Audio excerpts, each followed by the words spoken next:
Me say Kwaso. I'm saying Kwaso. Ah, Kwaso is Kwaso. I didn't do baha. I'm a far from. Hey, no. Obama no go from back here. You go so to some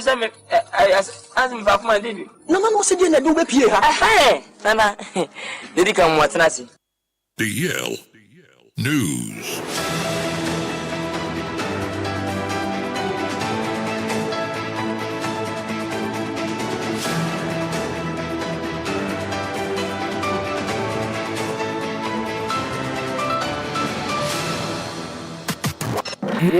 It's official. DLFM 106.9. Yamamo akwaba Afrika siebono enchiremu enie. Oswafo a Ghana mampanin John Dramani Mahama aboni din. So no enkohwe omanga na ho ne nsem so ne yemoe. Ne anema entumi konkan enfama ma energy and air green transition minister John Jinapo. What is smart to ja hrem say. Wa paw abadwoko ani panson kwakwada no etimi aboa. Ahu hyepa mbetumi afa so ahu ni so omanga na ho ne nsensem no. Eboye homaden e the Electricity Company of Ghana e the asha kwankra bi nsa etuma de tone ma de mama ma bo omanga na ho enyinam kwane ho sensem no ne metuma konkan e de ama oman na eye energy minister hrem sem sabadwoko wate wona ho moden apopenipo no ebe otitani de makoi ne din de Javis emisante so nkokoda no na aka ne no na oye chief executive officer edma bui power authority ni so nkohwa no moden so to ne ma Nemwa na ka hodo a Electricity Company of Ghana yisi jadwumaku no ne matumi kon kan fa ma o no manga na hnem kwane no entimi enkoso enye ne naso na nema entimi koye pam wakasa kirem se wo hwe o manga na yetim sese na PWC 4.5 banten ede betu dwa se o manga na nyinam kane asohwe manga na nyinam kane so meche yisi gi no ebo moden ahwiri sika eye 5.96 billion Ghana cedis sika we eso papa afenso enyam kania no anase yisi di bomaden eboka 47.2 billion eska we no esompa ne senti emna banse sabai wonum ntumi ntinase enya ne dada sa ne de etia ne ete ho da bi da nanom po omu chenze bomade atoto ne ma etimi atu ase de senti abadwoko enkwatnase ehun sei eye yisi jadwumaku no yemfa ma nkrankra entinase ehye pa ma man ne ehun sei nyam kana betumi agya naso ne asoma maga na sompa anasa abane bo betumi atenase ahye ne ma ema ne betumi akonkan yen ede o man Ghana yenyinam kane anom na eye John Jinapo akase ekirem sem odoto sira wonum ka bi o nyina anim sem womba moden entime penifo anase bedwoko o mate achi na moden amwa ne mantimi konkan emfa ma isi jadwumaku no man Ghana yenyinam kane ano ne mantimi konkan emfa ma man wasaka se ekirem sem eye abedwoko wa pai penifo moden nyina mo naso na wodum adwumaden enko enchiri o man Ghana wiase fa na nyina moden tenase na fi o mo na ade hyere ni kase bom na mo apa na mo nge Ghana fo nyina adwenkyere ne hu kwampa be fa so no magana nyinam kane no ne betuma kon kan ede wa man wakaza kyerem sem enu betua wo o magana nyinam kane ne agye nsere pren patako no yetia mboden aso na o magana nyinam kane so ne betuma kon kan ede amaman ojemre ene sentrofo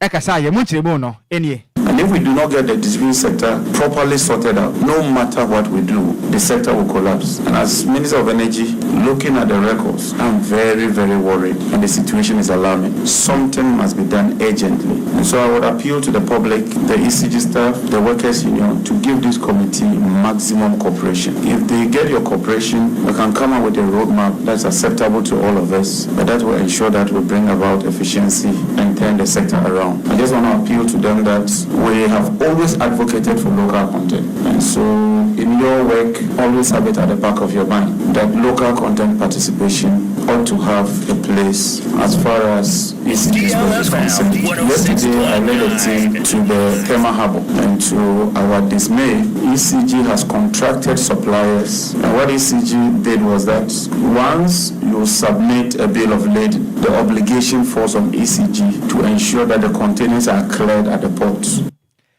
Any awoti oswafo hwe omagana eye ya ho ne ne ensem so ne den ede John Jinapo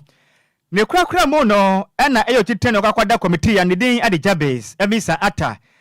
chemse committee ne betenase ebo adwumaden ye pass mo magana sompa ne senti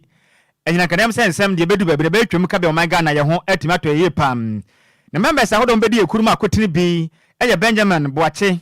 Dr. Simon Akoli afinso Beniza Bedin Emma Equia eye Bully Esquam ena Edward Abrakwa Dr. eye Shafik Sulemana ana afen so eye secretary edima kuo no beye ono ebe Dr. Shafik eye Suleman ena eye otutani edima kuo no beye Jabis emisa ata na misa ata so djuma ebomade jemre echechensemu ede etunsenchefo ni so momade agina mo so ebo adwuma no ma Ghana hinam kanea no etimi eje naso o my Ghana. We will also give attention to what will really bring benefits to the sector and to the customers in terms of financial sustainability of the sector, and also address the concerns of other stakeholders such as the owners of the business, the staff and management.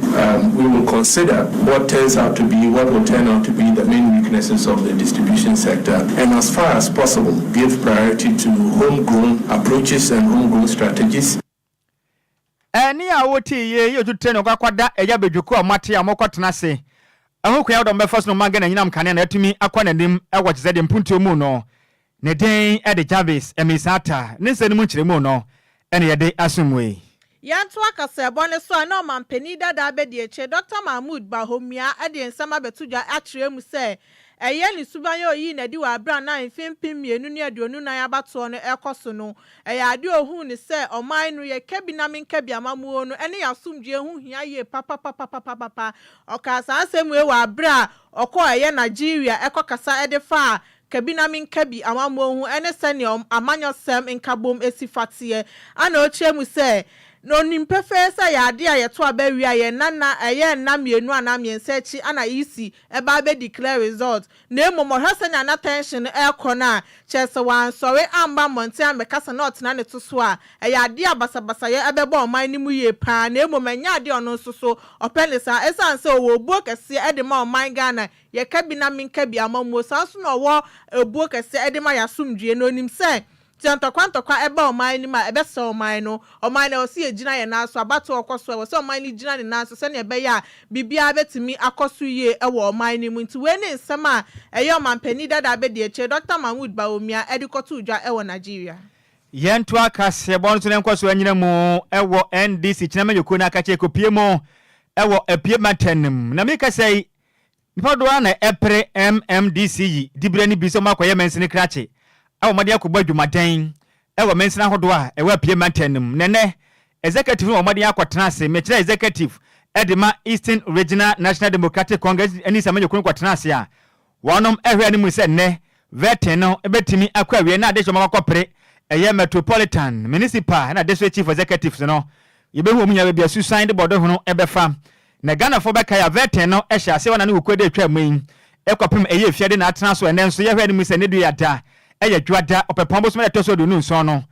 enfifi me ne do nu mu ni nyina betimi akwawie ne yehu bia susan ede bodo hono ebetini afam na onipa kwa tu franka ede ma NDC amanyuko no ewo ye Aboakwa North abatompesu aso ewo mfimpe do ni na abato no mu no ne den ade nana adu sapon ato Ekis Junior ono ebo maden na meka sei okwa kopre dwumadi ni akwa kohwese nkaja Aboakwa North eye municipal batumi akoda no akwa mensi krache ade amade cha gemre ene ensem training continue ko fi okwa twetwe ko payment tem no okire misem na ni baje pa sai bat adwumadi e robetumi di nkonim wa kwa soma de hia wono mo Aboakwa North abato empesu aso firisem owa akoma pa opeso osoma ne man nanso akasa chim so obape obetumi abo obekwa aya Aboakwa North abato empesu aso atumanya sika etimi dia bo mpuntu etimi akoso yepam wakasa chim so oba wade afa abafo kwanso etimi agege aya ntoku ato meche property aya tax na mani matumi akonkan yepa ede ama aya adehia wonom ewo aya Aboakwa North abato empesu aso wasaka se chim se Ghana mampani John Dramani Mahama nti ode hu ne se o my Ghana yebetumi akoya nim ewo mputom ne se na okofa eye 24-hour economy ndi abanti obomode abo no homoden se adisho mo payment mu nsu kuya ya nsensem betumi akonkan na adisho nya detumi obode do mu de ahye kwani mo ba pani yakopɔ ya dum no beye mansi krache de a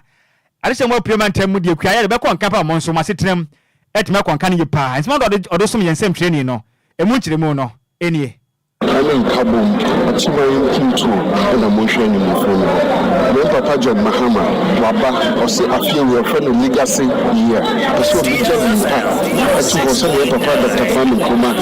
the Jabino, and Tia or Power Union, you need option here than say ever kind of near Dino Craig, a year Jumade, didn't be a new maximum for not Ghana mine, a Chimay, a Tunya, a Pija, the Bar may be a Koswap in Kinto, in Kabum, in Kwana, the neighbor. Here, the Papa John Mahama, and Mama Queen, Sailor Union locally. There were coming by to me first of generating income. Again, said the friend in Kwadwo property rates near because you need human capacity now. You have to quality says the the first move I may say the broker south, but the property rate collection ever digital. I will be how you feel that will help to generate a lot of income for the municipality. Maybe in 24-hour economy. I have been with every year campaign. I'm on Fujitu. A broker south, you may say, I have a year queer power. Magdalena Nanum Bakambum, Sammy Nanum this year, Lamia, Assassin Banka Sadia, the normal Bakambum. No, you have just as a par, and what you mean, land bank. Any hour tea, any poor corporate Masabajakunya, Edema, and this Amajo Kodi on Film, you know, any Abatonum. Onukra Kopre, a year, Messi Krate, Ewa Abuakwa not about one piece was some. Neden Ade, Nana Edu Sapon, Adwoa Agyei Jr. Amanimbo yen some training, continue to feel about the different payment temo, Ede Bessomoyen. Speaker of Parliament Alban Barbin Eddie Sama Tuja say a year human sexual rights any female a year family values bill no I names your friend or anti LGBTQ bill no a yard or besha say or model musabesha say why ya impi mienu ni aduonu num yimu de e be kona wie ye na chese omode omonsa asha se ewa abro ne nanahima nananoma hemfo ene eye ndi samanyoko na chitaifo e kasa na ochese e yade obehwe se o my Ghana ya mane ne ya mamre ne bedi super pepe esan se eye LGBTQ na yade obia e ka ho asem se nti aban emfa ne nsa ensha ase ana nti yade obetro eye nkrata de akoma minister for justice ene eye attorney general se ne be yo mbetro omode bill for ba akoma omanpani na ode ne nsa sha ase esan se bill dada na omode baaye no omanpani dada entimi amfa ne nsa ansha ase na emomodi tu just hwe no bia ni ni endi agro amfa eye bill no esan so betimi de ne kra krampo atoso se ne be ya eye LGBTQ bill no omo betimi ede omonsa asha ase na ohye so se nya de e be fa emre Christ and sa fiwe be kwa wiye ne de na aban ede ne nsa asha ase odi nsem sei etudwa LGBT bill, it was passed by Parliament. The former president failed or refused to assent to it, which was unconstitutional. There is no law allowing the president to refuse or fail to assent to a bill passed by Parliament. Parliament is the authority on passing laws, not any other person, not president. So he was wrong, and all of you together punished him for that. I am going to write and send it to the new Attorney General and Minister for Justice for his comments for us to resend it to the new president for his assent. So it's not going to take long time. It will be passed this year. This year, we'll pass it. It is anti-God. Yes, and very, look, that thing, nobody should joke with me when it comes to that area. I can lose my life because of that. It's better not to live than to live in that society where man to man, woman to woman. DLFM 106.9. And now we see a Speaker of Parliament, Alban Barbin. Was he say? Ya hweni ye kribet mi ahwere ne nkwa wo ho. Ai o so de ne nkwa beto so se ye be ya ye betimi de on betimi de on no krepa na hwe be ma tenten gram oda Facebook yisi. Na sabe obetena se ahwe se oba na oba na kofitera be ma tenten gram musi na Adwoa Sikapa te ha. So hwe na nim din se ne DJ Hitman ope. Aba. Boni ente sa. Bon se man ba ben wa ya de. Ye mo ye nse man. We de ye sra da nim anim yada emrantem. Na wa hwe ni ene en wa re okuruma ne aso be ye hye. Se de keka kwi. Kofi se ni kofi tele ni bra ofia no. Oh yes no. Cause one say official. Yeah, official. It's official. DLFM 106.9. yan to akase bon so yafi ani fankyere mu e wo from maten na de sha wono mo eye gonu eno no wo noton abeto empesua so wo from maten nim wonom de adesre de ato Ghana ban na fi zo mo ka bia wo manim se nim yada omofo mo nan fancy fu mo firi se nipa bi etu anwe mpotem no mo se o maja pade wonom emfo na fi sunsu atwa mo ahia ni nyada ade hye bi etum ese no kram na de hye e kire mu se envishe bebreni na de hye bi abomade atena se ekobe envishe awotwe no matu jese ne anwe mpotem no mo sa se mo mfudi nyada o maka anya ade wonom etini enyamoa emra openipa ono no eye opinion leader e de ma de hye a wonom ewo gono eno no wo eye nopton abato mpesua so no ne den e de freeman eye 7 so bomade ne yensem training a oni DLFM enamum ewo eye framantem me kire wisdom se do ameda ekasa ye ene wo kire me se wono amaden atimi akasa na so ye de mpenifo etimi etie wonom ene no pani akasa kire me se enso da hono ma womaden etimi ema de hia wonom ewo eye gono ebo maden etimi twansuo ema mo fa etimi faso eko schools ahodo mo eko kwa miamia ahoto no ya de a Chinese for maden etimi de afide mum ntum aba besi so ameka sei wonom editu anwa ewo nsuo no enu po danchan afi mu fudi ahodo nso ya de ade hye ese na omuka kape na kwakwaye da chia asem akwaye nsem pinada na ensema ahodo mo Kenya nso mo maden abompenifo abo ni nyina ne sem omuka de hye chemzo mo yatum krata efra banda de twa mu nchan so mo maden a bebo dwumaden empa je se ne anwa fambom dwuma de senti ade hye aka se kirem sem yagifo ba honom bedi bronya afimu nanso ni ma akoma be yenum atimi yawu ene ma fidi ampanifo de ase enso no so esai emonsa ase ne ntino aye nsempia ne kakwaye kananti Ghana mampanim John Dramani Mahama ana fiade so meka bi omnya wo modenfo ani fankyere mu ewo from mantem konu nkwa boade se de yakono eni enya pama gemra ne nsem training sado amada wisdom etwetwe komo nsem ni kyere mu no enie. My name is Freeman Silvanus from this very committee called Blonny, and this committee was one of the committees found in North Tongue. Through history, we were told that our forefathers settled here in 1918. Then we were not born. Lately, as we were born, we realized that there was river passing through the community. Yes, it is a benefit to the community. We get our fishes, cross the river, sand for building,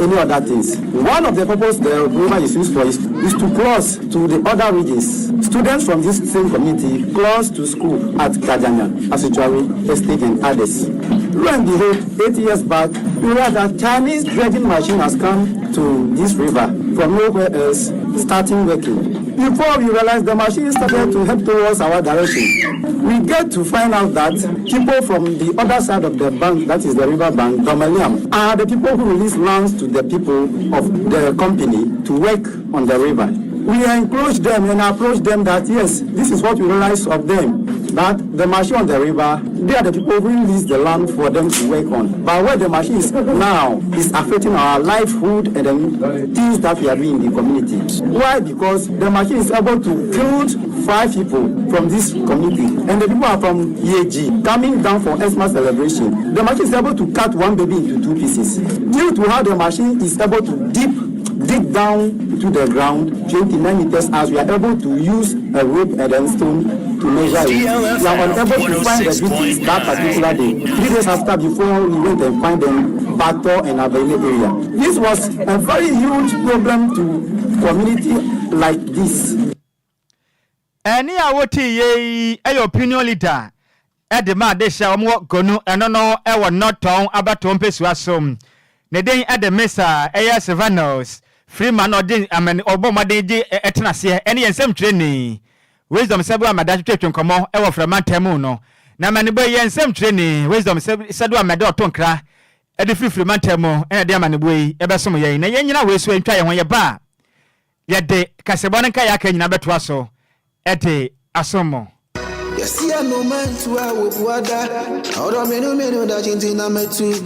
Makwantu ohunsam eye medadwen nanso meyensam tronenti menya adaje ye hwehwemu ekohu Sunday Sam's consult na wonom nti ende metimi ba menya abrani adaje ekenkan ye eye investigations about womo ana mehu se wo apply for visa assistance a emfeli efri se wonom ewo track records madansi die nie mamini nkyerɛw Sunday Sam's consult edi Britia webi ebeje o visa amount. Say we United Kingdom, Canada, Dubai, Poland, Croatia, na afei kra de Serbia, any Greece nso abeka ho a work permit etechiri. Ma menchire wo mo echiri kwan. Sunday Sam's Consult ewo Ofanko Barrier, Asofan, our Bay Wise Park Hotel, ewo Asofan New Station honomo a. Frɛ number 0244291546. Email address nso samuel626@gmail.com. Yeti ehudi enti, we connect dreams with opportunities. Emanenye wadwendwen, frɛ wonom na nso bedi adanse e. Empo ase de media. Mamo akwaba afe yanto akasebo ne so wani enigedie mu anakwabna ye Ghana nyumtuni e de nsema betuja e kire se eye 21.9% tax a eye ginarefo e de ato event ticket ne so na ya de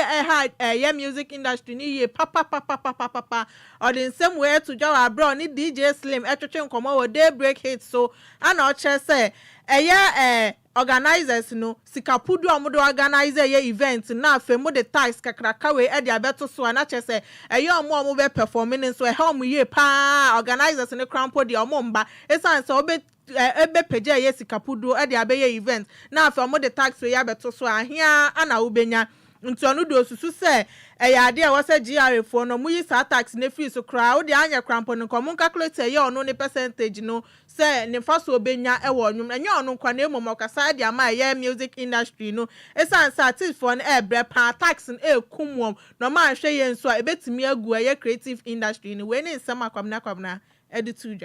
have you made any contact with the guys at the GRA, because we've been told that the 21.9% still holds. It's you see, it is something that has to be reviewed because a lot goes into event in terms of expenditure. You get what I'm saying? So you put in so much, you invest so much, and then somebody comes to your door and say that I'm going to take 21.9% off every ticket you sold. It's crazy. How would you want it to be done? I think it has to be done after net. Okay. I need to pay taxes after I have been able to break even and make some profit. So they should calculate the 21.9 on my profit. On your profit, not per ticket. Yes, it's supposed to be on my profit. If there's supposed to be any percentage I need to pay in terms of tax, it needs to be my profit. But then if I have put in, let's say, on top of my head, let's say 500,000 Ghana cedis. I have invested into an event. Now, I have not been able to recoup 500,000 cedis. But then everything that I sold in terms of ticket at this thing and review it, it's killing the industry. It's killing the creative person. Meanwhile, we are the least looked after in this. And I would say, Ghana nyum to ni kwabna. Yanto aka sebon to ne ntwapo. Emfe ya ni kwechire mu e DR Congo meka sei etuatifo edi enda won mo so M23 movement. Abamaden etumi akwaje DR Congo krono wanom city edi enda so Goma edi aboso chire mu se hono mo de Congo East o maje ho de aboso se na efiri na akwei adehia mo hono mo de ho nyina da ehye wonom ensam na dehia wonom Goma East no ebomaden video sahudo bi America won mutuo DR Congo no enye asem kuma akra che se na mo chire mu na no kosia de etwa mayin esoja fo mo mpotem bomaden se nkom betumi agina wo na so na wonom etimi ene atuatifo a edi enda wonom so M23 movement na so omo de kosia ne prenya de mo moden etimi etosha wonom so etimi eba wonom etimi efa wonom so na nka betodwa echire mu sem emeka ka twa mu na mo hwe anim se de nka bibia betumi atodi na so no etututu akoso mpotem honom no nyasem kuma je se ne eye street ahodo a ewo Goma no ehwo nyina kotem din a obi atumi kwehye ne dem agye se ne asem ekoso ewo Dr. Congo no na enya asem kuma kram na si ameke se DR Congo fo osofo hwama no bo ensensen so de betu dwasem eye wonderful ebo maden etenase ebo maden aso mo maden edege se ne akode bebere nada edi ba betai M23 ekuo na cha beboa matua beto edi ahye eye adesha mo eye DR Congo fo so na mu kirem se sana muntu a eye wonderful mo maden etu ye nde sebe an mo boni pass o motenase ehye ntokwa kese etisa bebeko editia wonom na o makase kirem se yekese ne na mo tu ekoso no enya de betimi aboa kram na aye Kenya president eye William Ruto wakase kirem se anamo hodo ekoso no entumi mo ne senti enimani mo maden atenase ahwe se ye East Africa community mo maden atimi akomtuma de abo ani atimi awobasebase ahodo a ekoso ebo eye Dr. Congo no na manyina atimi be ye madehye ne so ehu atimi atowonom when ya man ba hodo nso a efri dia konwe ba enmire yade mu nkyeremu nyina da esem wo na ye nyina wo sunkenkan Ghana fo adwenkyere omode aba no ebim we efri eye Richard ahwe no kyerem sorry ohwe live edi free eye gbetie station no kyerem say Adwoa Sikapa na Nhyiraba Kwadwo Sammy adwumaden ye pam na kasebremu oda pasadem anomada no kyerem say adwumaden aye boyen kwaso am adwumaden no mota ye kyi ye pa yenso ye da se Kofi Parliament o kyerem say ohwe live edi free aguna bobi kuma na o kyerem say Nyankopon egusu akra ye mu bia bekoye pa na o kyerem say DLFM news no de ye too much keke yenso ye da se baba mahama oboas na o kyerem say ohwe live na news no emu eda ye pa na wetim say Mr. Isaac eye osahene fosu incoming this year de ma eye Amansia Central kira ye yenso ye da se pam we Ghana ni ye duru wenchan sofa na men sofa na asema da ho ne de eso kire chema untumi chen adeham wo eye framantem mu eye konu wodoma ka se kirem se Kofi fa video ne to Facebook so na Ghana adeham hwebi enipa bi etu am yampotem honom ene wodom fude anyada esei enso so mo fa so etimi twa suo no mama fa etimi ko school eba etimi tu kwan ekwa meamea hodo ne potem atwa mo ho ahia no nipa bi ede afidie fita na abesi so de mo kire me se nipa bi ehya ase ene omo kan na anwere ne se ne ye boro wonom ne senti ama omo asetenam enkoye kura mabra mo bre no omo kura ye nyina se Ghana so enim se kura ye ene ye fapem asem we Ghana ni wote a uso mu sen sa de so mo from antam gono na nipa ede afidie mum ntumi wei abesi honom ese nsuo ese omufudie no wote a yesare nso a yese yenkasa ne yamwa ne kua yenkwa nanim ne ye pri kua ye na yese bidie yi enti ebekwa anim ana eye 053 4050199 053 4050199 NF 0593 465 65 betuna bana do agenture no edi aba hello majo Pato yeja Nhyiraba Kwadwo Sammy B. Dixon ba nyako droba achima dukuru mayentio Dako Nhyiraba ne papa ma Kristo mangana mate ina be ma na mentene ma bi ase eni pa bi di mra be se wonsem na de bia o mangana won sibiru mi saa uti news se na mo kanya ese isunu kura ankwala na wo twam ku school de pe bi se oba akufu yi bia na wo yafunu nti wo say o mangana ade ana ya be se mpehene a wo ka bibi ye se wo mo ya won bye bye men so me da se pa sa do adwenkyere ede aba won so betimi aba so 053 4050199 and 0593 406565 hello majo hello good evening Ova mia menipa Ova wapo moe ya mia dumo that say na mia dumo Kofi mane Kofi ma ashama Diamond City mayentio Ofa oni mi Ofa kroma anu de seni ebejo aya semo o se kroma anu de uni se police ni soldiers for no amu we juma amu ye no se amu ye ni ye dia ye ni because kroma anu o se ayfo anu akanyoma we se na ayfo wona nke o se amu timi kan sana ye kan de akofra ye account so we na kan aya Ghana ye bosia bone ko ye nim no enye hwintia o fa oni ngami ni adwuma men so me da se pa nyame onka ho hello majo leje so ofa champion pat Emmanuel akati disi amabebo misisi wonungwa ifa jo me enti animre ofa ekrena ye tim no wa ho ebi ye mobo ofa ebi ye mobo papa se obinya de break akra bia na wa huru gina de aka ne konso ana se onye sika kakra bia na wa huru gina de aka ne konso na wa wo sha asem wo yanka we pa ya se Edion